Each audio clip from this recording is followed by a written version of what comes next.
Selamat pagi Sobat Sehat, perkenalkan nama saya Rahma. Saya selaku Marketing Director dari AA Pharma. Dalam kesempatan pagi hari ini saya akan memperkenalkan sosok yang sangat luar biasa dan ahli di bidangnya. Beliau adalah Dr. Josriono, MSc, MPH, PhD, dan beliau juga selaku konsultan dari AA Pharma. Selain itu, beliau juga seorang dosen dari Akademi Refraksi dan Optisi Gapopin Bintaro. AA Pharma adalah satu-satunya distributor tunggal dari Tasli Pharmaceutical, dan di mana AA Pharma ini menyediakan produk yang pertama yaitu ICP, Innovation Cardiotonic Pills, lalu produk yang kedua yaitu Tasli Stowell Capsule. Dan tema hari ini kita akan menjelaskan tentang apa sih sebetulnya evidence based dan clinical trial. Seperti itu ya Prof ya. Kita tahu ya Prof ya, dalam dunia kesehatan nih tentunya dalam dunia obat-obatan ya pasti memiliki yang namanya evidence based. Sebetulnya evidence based sendiri itu apa ya Dok menurut dunia kedokteran seperti itu? Ya, jadi evidence based itu adalah sebuah terminologi ya, serangkaian proses yang dilakukan secara sistematik ya, secara sistematis untuk digunakan melakukan evaluasi, menemukan bukti-bukti dan mengevaluasi bukti-bukti tersebut sehingga dapat digunakan untuk mengaplikasikan dalam dunia pengobatan. Kalau produk-produk itu kan harus diuji dulu ya dengan clinical trial kan gitu kan. Ya, apakah di mana misalkan salah satu obat A gitu ya. Obat A itu zat aktifnya apa, ya kan? Nah, zat aktifnya apa, kemudian itu diuji di laboratorium dulu, ya kan gitu. Di laboratorium dengan cell culture atau dengan telur ayam bertunas seperti itu. Nah, setelah itu kemudian kalau sudah melihat efikasi dan efektivitasnya, keamanannya, kemudian dilanjutkan dengan melakukan uji pada hewan. Terakhir itu setelah semua itu lulus dalam percobaan-percobaan klinisnya, baru kemudian memakai subjek manusia. Gitu. Dengan kata lain nih ya, setelah produk udah lolos dari evidence base, berarti ini sudah layak untuk dikonsumsi oleh manusia, seperti itu ya Bro? Nanti diregister dulu. Diregister lagi. Pada yang berwenang. Kalau di Indonesia pada BPOM, tapi kalau di Amerika pakai FDA, di Australia pakai DGA gitu ya. Jadi seperti itu. Jadi masih ada tahapan-tahapannya lagi. Oke. Lalu topik kita yang kedua yaitu tentang apa sih clinical trial seperti itu. Jadi ada beberapa tahapan ya Dok ya. Jadi setelah evidence based lalu ada namanya clinical trial. Kira-kira apa sih Dok menurut dunia kedokteran? Iya, jadi clinical trial atau dalam bahasa Indonesianya uji klinis itu adalah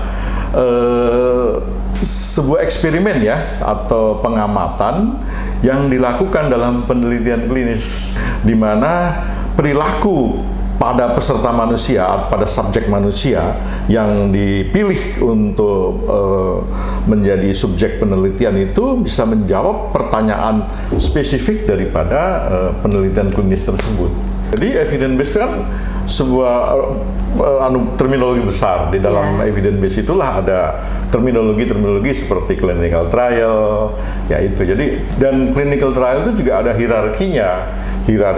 Jadi nggak semua clinical trial itu mempunyai nilai yang sama gitu.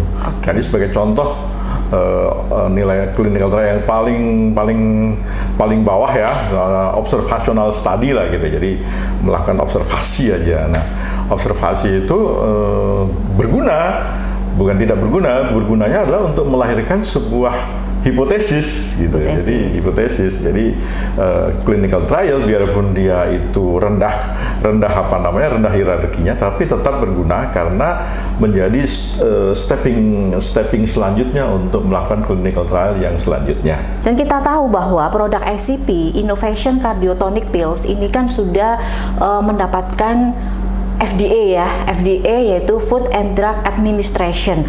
Kira-kira mungkin bisa dijelaskan ya Prof, kira-kira FDA-nya itu di ICP itu bagaimana Prof? Inovatif Cardiotonic Pill ya. Jadi dia di FDA dia sudah registered ya, sudah registered dan approved ya. Ya, karena sudah melalui clinical trial fase 3 ya. Fase 3. Ya. Jadi memang semua produk ya yang akan diedarkan kalau di Indonesia ya pakai diedarkan di Indonesia itu harus melalui BPOM ya, BPOM. Nah, BPOM itu adalah FDA-nya Indonesia. Ya. Oh, I see. BPOM itu FDA-nya Indonesia. Jadi semua produk itu harus didaftarkan sebelum diedarkan. Setelah setelah didaftarkan, kemudian nanti BPOM akan melihat klaimnya apa.